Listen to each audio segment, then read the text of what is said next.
Clean air and bright sunshine, red barns, tall silos, fresh hay and wood fences. My earliest memories revolve around the sights and smells found on most American farms. My story begins in 1969 when I was born to two farm kids, Kathy Walsh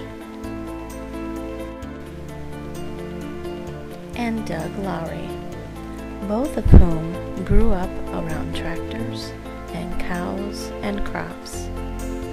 The majority of days were spent outside, picking flowers, climbing fences, playing in the creek, and doing chores. The family farm is where kids learned the value of hard work and long days. My dad's father was a dairyman who rose with the sun to milk cows every morning and again before supper. In between, there were crops to plant, fence to fix, and hay to bale.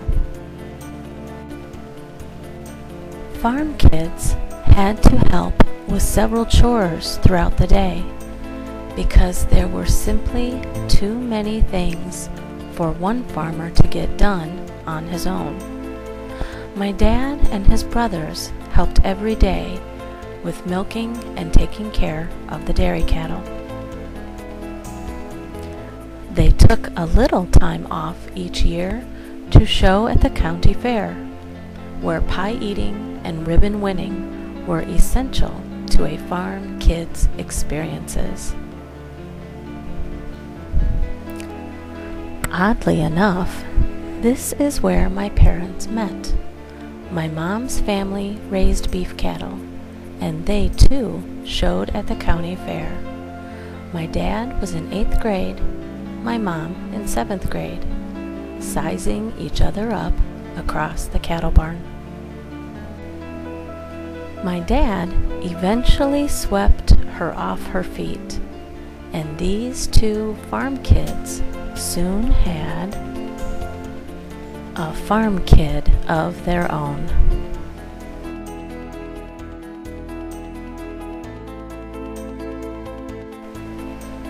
My brother and I soon learned that if we wanted to see our dad more often, then we needed to be with him outside on the tractor or near the cows, because that's where he was most of the day. And just like my parents did when they were kids, I too showed at the county fair. I caught the eye of another farm kid named Dave, who understood the meaning of hard work and long days.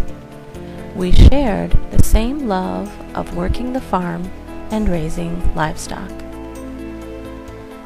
Soon we began a family of our own, another generation of farm kids. Birthdays and celebrations are family-oriented, surrounded by friends and loved ones who enjoy spending time together. My extended family, aunts, uncles, and cousins, were always a part of me. Even now, as I grow older, we continue to be close. A big family begins with the kids, loud, rambunctious, and busy. As the oldest grandchild of a huge family, I've always been surrounded by children, which probably explains why Dave and I have 4 of our own. I just love kids. Every day we try and teach our own kids about the hard work that goes into a job. as a fourth generation of fairgoers, we can still have fun. And as leaders of our local 4-H club, we strive to teach dozens of kids every year about community service and dedication to farm and family. Yet, setting aside all the accomplishments and accolades given to us, to me, life is simply about being surrounded by the things you love. And for me, it's kids and family, and passing on the knowledge I gained from the generations that came before us, like from my grandpa, who taught me that old female sheep are called yos and female donkeys are called jennies. I guess that's where my desire to be a teacher came from, because when all is said and done, being surrounded by kids